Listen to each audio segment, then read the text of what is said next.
I'm Steve Nathans Kelly, editor of StreamingMediaProducer.com, and we're here at the Streaming Media East Conference with Michael Kolowich, founder and CEO of KnowledgeVision Systems, a flexible and versatile platform for online presentations.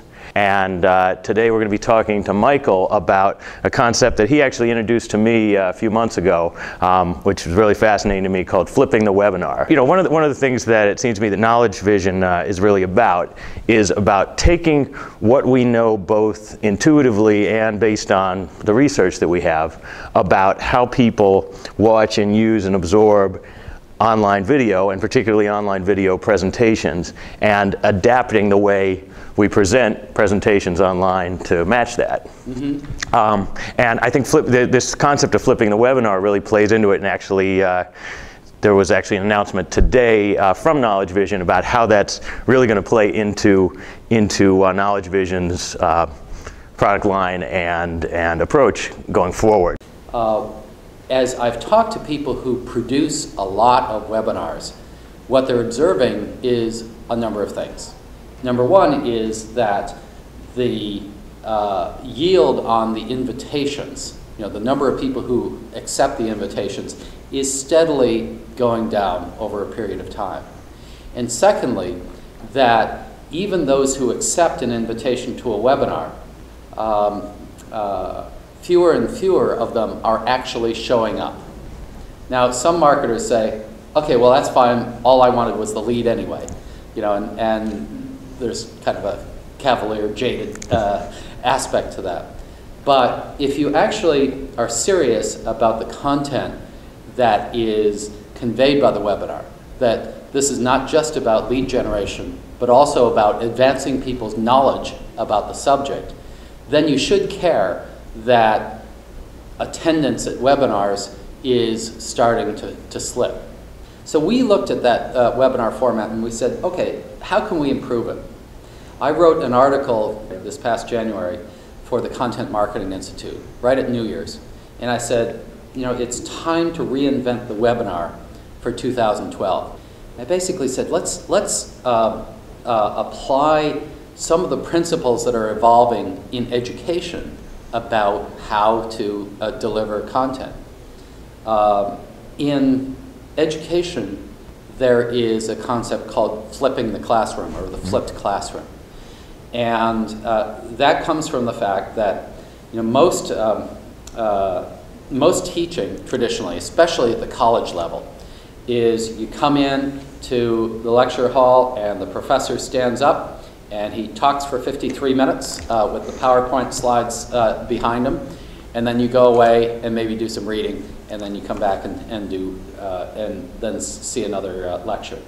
But the question is, why don't you spend the time that you have together as a class with this eminent professor and these really smart people talking about the material?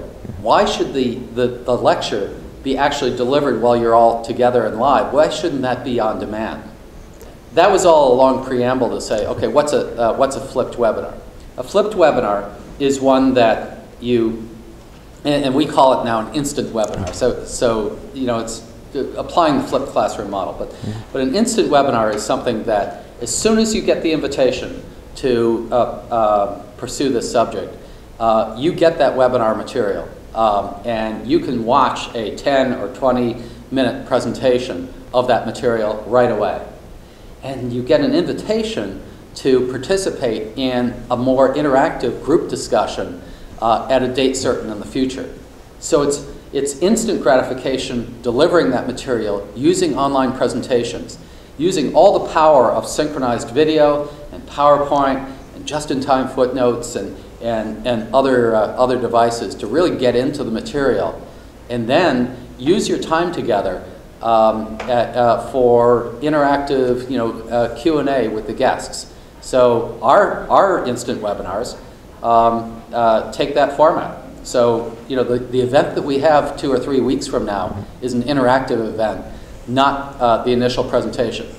Initial presentation you can get right now, instant gratification. But then in the webinar itself, you go directly to the Q&A. Right. Exactly. Right. So maybe do a little recap. Mm-hmm. Maybe kind of a 3 or 4 minute refresher at most. But now you're into Q&A, and we just did one of those recently. I already have a lot of the questions that we're going to tackle in the Q&A session. They've already been sent to me. I can prepare for them, and people are viewing this webinar on an ongoing rolling thunder basis over a 3-week period. And then next Wednesday, my host and I will sit down and we'll have a wide open discussion and invite more questions. How much would we have the analytics? Would we have the data? Would we really have a good sense of how many people were actually watching the watching the instant material right away? How deep they were getting into it, and would they all be coming to the webinar kind of on the same page at the same level? How much information would we be able to, if we were going to deliver to a client, say, who we were doing a webinar for, what would we be able to show them about how prepared people were for this webinar? Well, we use KnowledgeVision for these instant webinars, and we have just recently announced KnowledgeVision 2.0, which has advanced analytics built into them, so that when you register for a webinar, we can track when you watch it, how long you watch it, how deep you get into it, which is different from how long you watch it. Yeah. Sometimes you can kind of skip around in a 60-minute webinar and spend either more than 60 minutes or less than 60 minutes. We can see what sections you went over and reviewed because they were particularly interesting. We can see what links that you clicked out on. All of these can actually contribute to evaluating how interested or involved somebody is with the material.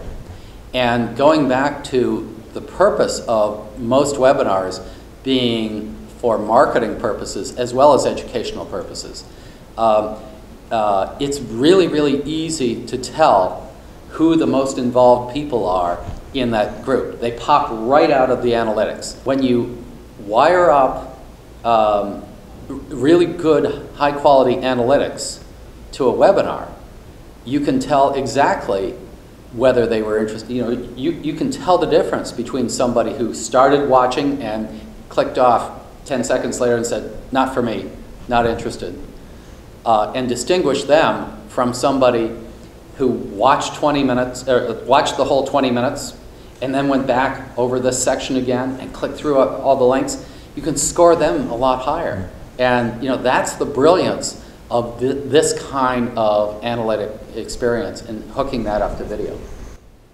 Well, this is great stuff, and it's going to be fascinating to see, and how this evolves over time, how many people begin to move in this direction, because I think it's certainly it's a great interpretation of how webinars should be working, and of sort of what we should be learning from what's not working about webinars. Here's the secret too. Most people who put on webinars are scared to death as the clock goes up, it comes up to the time. Doing a live webinar is a white knuckle type of experience, and doing it on demand actually lowers the risk. So we find people who are doing this are a lot calmer. They can control the presentation very, very well. So it probably sounds like a radical idea right now, and that's the way it was intended to kind of mix things up and get people thinking. But I think that more and more webinars will and should be done that way. Okay. Well, thanks, Michael. I'm Steve Nathans-Kelly, not quite live from the red carpet at Stream Media East. Thank you.